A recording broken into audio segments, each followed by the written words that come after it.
Hello বন্ধুরা, আসসালামু আলাইকুম। কেমন আছেন আপনারা সবাই? আশা করি ভালো আছেন, সুস্থ আছেন সবাই সবার পরিবারকে নিয়ে। আর প্রতিদিনের মতো আজকে হাজির হলাম আপনাদের মাঝে। এখন বাজে সকাল 9টা। আজকে রোজ শনিবার 31শে মে, মানে মে মাস আজকেই শেষ। আগামী আগামীকাল থেকে তো জুন মাস পড়ে যাবে। আর ঈদের চাঁদ দেখা গেছে। মানে আজকে শনিবার, সামনে শনিবার 7 তারিখে ঈদুল আজহা উদযাপিত হবে আমাদের বাংলাদেশে। তো এই যে যেটা বলতেছিলাম, তো আজকে রোজ শনিবার, যেহেতু ওই যে প্রতি শনিবারে তো আপনাদের বলি যে সপ্তাহে একদিন শনিবারে করে আমার হেল্পিং হ্যান্ড একটা নতুন রেখেছি, ও আসে সপ্তাহে একদিন শনিবারে করে এসে ঘর পুরা বাসা ঝাড়মোছ করে দিয়ে যায়। আর আমার তো 2 মেয়ে বড় হয়ে গেছে, ধোয়া মোছা ততটাও নাই আর কি। পুরা বাসাটা এসে ঝাড়মোছ করে দিয়ে যায় আর কি। তো আজকে মেয়েটা আসছে, তো সকাল থেকে কারেন্ট নাই, মানে 7টার দিকে ইমানি কোচিংয়ে গেল। তারপরে থেকে আমি মা ফোন করলো, আমার মায়ের সাথে কথা বলতেছিলাম। তো ভাবছিলাম যে নাস্তা বানাবো, ইলমা ঘুমাচ্ছে, নাস্তা বানাবো, কারেন্ট নাই, কারেন্টটা আসুক। তো এই করতে করতে না 9টা বেজে গেছে, কারেন্টের কোনো খবর নাই। আর গতকালকে নাকি রাতে নাকি মাইকিং করছিল, সেটা আমরা কেউ বলতেই পারি না, বাড়িওয়ালা ভাইরাও জানে না। তো কারেন্ট নাই, আর কি করার, খেতে তো হবে। তো গ্যাসে চলে মেয়েটা আসলো। তো মেয়েটাকে বললাম যে আসো আমরা নাস্তা বানাই। আর আমার রান্নাঘরে না সিংয়ের পাশে মানে একটু যেখানে স্পেস ছিল সাইনসিটে সে আর কি, সেখানে আমি গ্যাসের 2 চুলাটা বসেছি, আর রান্নাঘরে কোনো সাইনসিটেই নাই। তো মেয়েটা নিচে বসে বসে পরোটা বানাই দিচ্ছিলো। পরোটার জন্য আটাটা মানে মেখে নিল, পরোটা বানাচ্ছিল। তরকারি ছিল না, তো ভাবলাম ডিম ভেজেই পরোটা খাই, আর একটু চা বানিয়ে নেই। গ্যাসের চুলায় সব করা হলো। চা তো সবসময় আমি দুধ, চা, পানি এগুলো সবসময় ম্যাজিক চুলাতে গরম করি, আর গ্যাসের চুলায় তরকারি রান্না করি। তো যেহেতু কারেন্ট নাই, গ্যাসের চুলায় একপাশে চা বসিয়ে দিছি, একপাশে পরোটা ভাজতেছিলাম। তো পরোটা ভেজে মেয়েটা নিচে বসে বসে বেলে দিচ্ছিল, আর আমি উপরে দাঁড়া দাঁড়া গ্যাসের চুলায় ভেজে নিচ্ছিলাম। আর মানে ভেজে ডিম আমলেট করে আর কি খেয়ে নিলাম। চা, পরোটা, ডিম ভাজি সকালের নাস্তা। তো মেয়েটা আর কি, ওখানে আমি বললাম যে একটু রসুন ছুলে দিতে হবে। আর কিছুদিন আগে আমি 20 দিন আগে আদা রসুন বেটে রেখে দিয়েছিলাম। তো এই 20 দিন ধরে খাচ্ছি, তো অনেকটা শেষ হয়ে গেছে। যেহেতু ইলমার বাবা সামনে মানে 2 তারিখে আর কি ইলমার বাবা চলে আসবে, ঈদের ছুটি চলে আসবে বাসায়। তো ইলমার বাবা আসলে তো সেই রকম আর কাজ হয় না, তাকে সময় দিতে হবে। তো এই জন্য মেয়েটাকে বললাম তুমি আদা রসুনগুলো ছুলে একটু বেটে দাও। তো আবার বলতেছে আপা আমার সময় হবে না আজকে। ও না মানে মেডিকেলের এক নার্স আপুর বাসায় কাজ করে। উনি সেই যার বাসায় কাজ করে সেই আপুটা আবার নার্সের চাকরি করে মেডিকেলে। তো ওনার বাসায় কাজ করে শুক্রবারে করে, আর সপ্তাহে একদিন আর কি। আর আমার বাসায় কাজ করে শনিবারে করে। তো ওই আপুটা নাকি আজকেও আবার যেতে বলেছে, মানে আগামীকাল শুক্রবার গেছে, তার বাসায় কাজ করছে, আজকেও আবার নাকি যেতে বলছে। আমার বাসায় তো আজকে শিডিউল, আমার বাসায় কাজ করবে। এসে বলছে আপু আমি আদা রসুন পরে এসে অন্য সময় বেটে দেবো, আজকে ওই আপুটা যেতে বলছে, তার নাকি কি কাজ আছে, তার বিকালে ডিউটি। তো সে তো না হাসপাতালের নার্স, বিকালে ডিউটি, তাকে নাকি সকাল সকাল একটু যেতে বলছে। তার মানে তাকে যেতে বলেছে, আমি বললাম যেতে বলছে, তা তুমি আমার বাসায় আসলে কেন? আপনার কাজগুলো করে দেই, আর পরে অন্য সময় এসে আপনার আদা রসুন মশলা যা আছে বেটে দিব। তা আমি বললাম আমার তো মশলা সব ব্লেন্ডার করি, কারেন্ট নাই দেখি তোমাকে বলছিলাম আমার আদা রসুনটা বেটে দাও।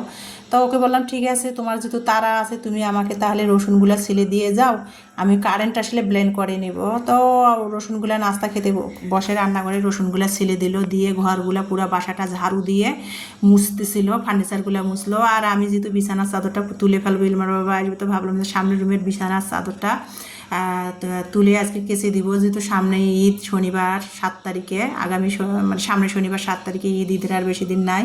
তো ভাবলাম যে ও যেহেতু আসছেই, ওকে দিয়ে বিছানার চাদরটা ধুবো। তো কারেন্ট নাই, ভাইয়ারা নাকি পানিও তোলে নাই। তো এই জন্য বললাম যে খালি বিছানার চাদরটাই ধুয়ে দাও, আর কোনো কিছু করার লাগবে না। তো মেয়েটা ঘর ঝাড়ু দিয়ে মুছে দিচ্ছিলো। আমি কিন্তু বিছানার যখন চাদর তুলি না পরিষ্কার করার জন্য, তখন কিন্তু আমি ফ্যান পরিষ্কার করি, জ্বালানা মুছে তারপরে বিছানার চাদর কেচে দিয়ে পরিষ্কার চাদর বিছাই দেয় বিছানায়। তো ফ্যানটা মুছে দিলাম, ও যেহেতু তাড়া করতেছে, ওকে আর কি বলবো। আমি বিছানায় উঠে ফ্যানটা পরিষ্কার করলাম, জ্বালানা পরিষ্কার করলাম, করে আর কি চাদরটা ভিজাই দিয়েছিলাম। মেয়েটা এর ফাঁকে চাদরটা যেয়ে ধুয়ে দিয়েছে ছাদের মধ্যে। আর আজকে একটু রোদ উঠছে, মানে পাইনা রোদ, তো গায়ে লাগতেছে, রোদের তাপটা খুবই। তো চাদরটা ঘর মুছতে মুছতে না চাদরটা শুকিয়ে গেছে। তো এই জন্য ভাবলাম যে আর মানে ওয়াইড্রপ থেকে আর চাদর বের করবো না, এটাই আবার বিছাই দিব। আর এই চাদরটা না আমার অনেক ময়লা কাটে, সহজে ময়লা হয় না, আমার কাছে ওই জন্য খুব ভালো লাগে। তো এই চাদরটাই আবার মানে কেচে দেওয়া হয়েছিল, শুকাই গেছে, ছাদে দেওয়া হয়েছিল তো শুকাই গেছে, এটাই আবার এনে বিছাই দিলাম। আর মেয়েটা ঘর মুছে চলে গেল তারপরে। আর এইদিকে আমি চাদরটা বিছাই দিলাম, দিয়ে আর কি তারপরে এই যে দেখতে পাচ্ছেন এখন আমি ওই যে মানে শীতের সময় ইমানির জন্য আমি অলিভ অয়েল কিনি, ও হাতে পায়ে ব্যবহার করে। তো অলিভ অয়েল না শেষ হয়ে গেছে, তো ভিটা কেয়ার কোম্পানির আর কি অলিভ অয়েলটা শেষ হয়ে গেছে। আর অলিভ অয়েলের বোতলটা না কাচের, তো বোতলটা আমি রেখেই দিয়েছিলাম অলিভ অয়েল শেষ হওয়ার পর কোনো কাজে লাগানোর জন্য। তো এই বোতলটা এখন আমি একটা কাজে লাগাবো, আর ভিডিওটা না টেনে ধৈর্য সহকারে দেখলেই বুঝতে পারবেন বোতলটা আমি কোন কাজে লাগাচ্ছি। ইলমার স্কুলে গিয়েছিলাম কিছুদিন আগে, তো দেখেছেন আমি একটা টোকাই আর কি একটা মালি প্লান্টের ডাল নিয়ে আসছিলাম। তো সেই ডালটা আর কি মানে একটা কাচের বয়মে পাথর দিয়ে পানি দিয়ে রেখে দিয়েছিলাম। আর পাথরগুলো ইলমাকে স্কুলে দিতে যাই যখন রাস্তার পাশে থেকে টোকাই নিয়ে আসছি, মানে রাস্তায় বিল্ডিংয়ের কাজ হচ্ছিল, সেই পাশে আর কি পাথর ছিল, সেখান থেকে আমি কিছু পাথর সাদা পাথর সংগ্রহ করে নিয়ে আসছিলাম। তো এই বয়মটাতে আমি সেই মালি প্লান্টের গাছটা দিয়ে রাখছিলাম পানির মধ্যে, পাথর দিয়ে পানি দিয়ে রাখছিলাম। দেখেন কত সুন্দর নতুন নতুন কুশি গজিয়েছে। সেই কুশিগুলো এখন কাটবো, কেটে আর কি ওই যে অলিভ অয়েলের না বয়ম কাঁচের বয়মটাতে রেখে দিব। সেই বয়মটা পরিষ্কার করে পানি দিয়ে একটু পাথর দিলাম, সাদা পাথর। আর কাঁচের বয়মে পাথর দিলে কিন্তু দেখতে খুবই সুন্দর লাগে, দেখেন অনেক সুন্দর লাগতেছিল। তো সেই কুশিগুলো যেগুলো নতুন দিয়েছে সেগুলো কেটে আমি দিয়ে দিলাম। আর এখান থেকে কিন্তু একটা ডাল থেকে কিন্তু দেখেন আর একটা মানে বয়ামের মধ্যে আর কি কাঁচের বয়ামে আমি কাটিং বসলাম মানি প্লান্টের ডালের। তো এখান থেকে ফির আবার আর একটা মানে কুশি গজালে আবার আর একখানে কাটিং বসাবো। এভাবে আমি একটা ডাল থেকে অনেকগুলো চারা বানাবো।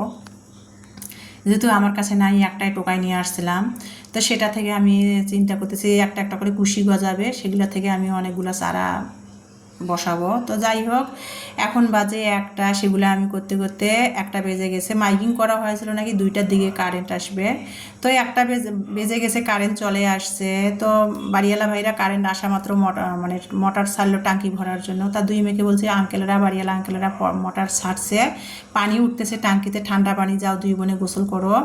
তো এই যে দেখতে পাচ্ছেন কারেন্ট আসলো, মেজে আমি কিন্তু অফ ক্যামেরাতে মেজে মানে রাইস কুকারে ভাতটা বসিয়ে দিয়েছি চালটা ধুয়ে। আর এদিকে কারেন্ট আসা মাত্র আমি যেহেতু গরম, যে পরিমাণ গরম, রোদ না থাকলো না, আজ 12-13 দিন থেকে কিন্তু বৃষ্টি হচ্ছে ঝিমঝিম করে। আর এবারকার ঘূর্ণিঝড়ের নাম হলো রিমঝিম না কি জানি একটা নাম খবরের মধ্যে শুনলাম, তো সেটা হচ্ছিল। তো আমাদের উত্তরবঙ্গ তো অনেক উঁচা জায়গা, সেই রকম ঘূর্ণিঝড়ের আঘাত ততটা হানে না, কিন্তু ঝিমঝিম করে বৃষ্টিটা হচ্ছিল। তো বৃষ্টি হলেও হবে কি, কোনো মানে ওয়েদারের অবস্থা খুবই খারাপ, কারণ খুবই ভ্যাপসা গরম।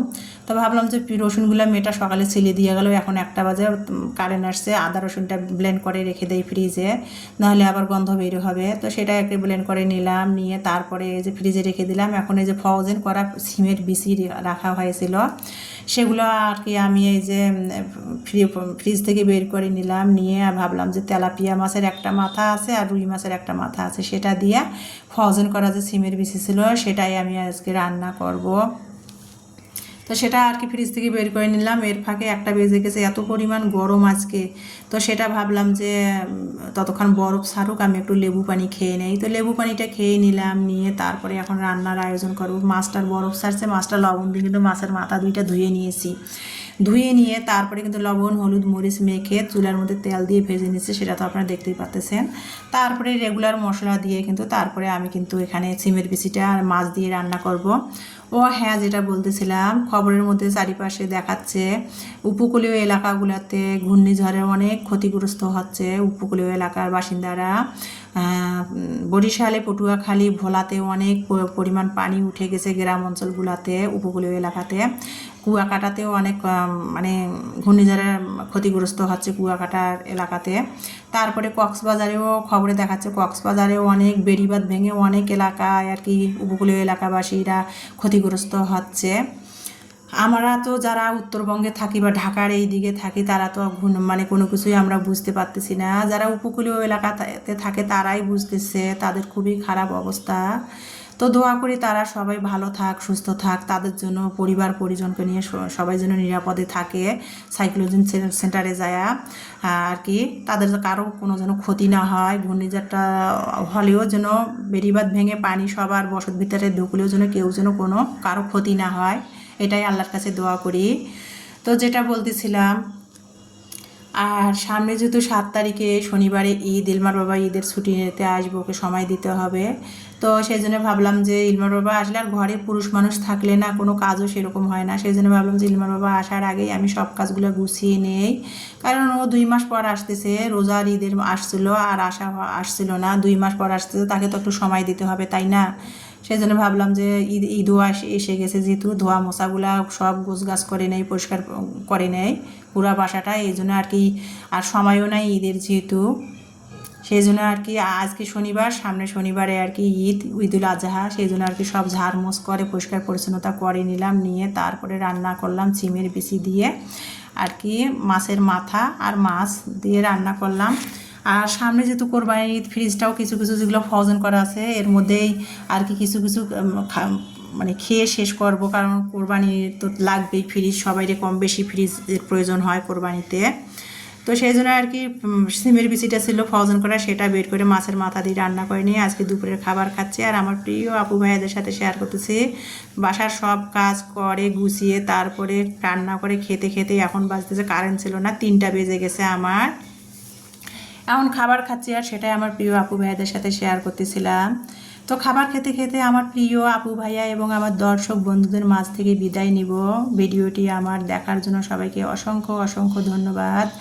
নেক্সট ভিডিও দেখার সবাইকে আমন্ত্রণ জানিয়ে আজকে এখানে বিদায় নিব। সবাই ভালো থাকবেন, সুস্থ থাকবেন, আল্লাহ হাফেজ।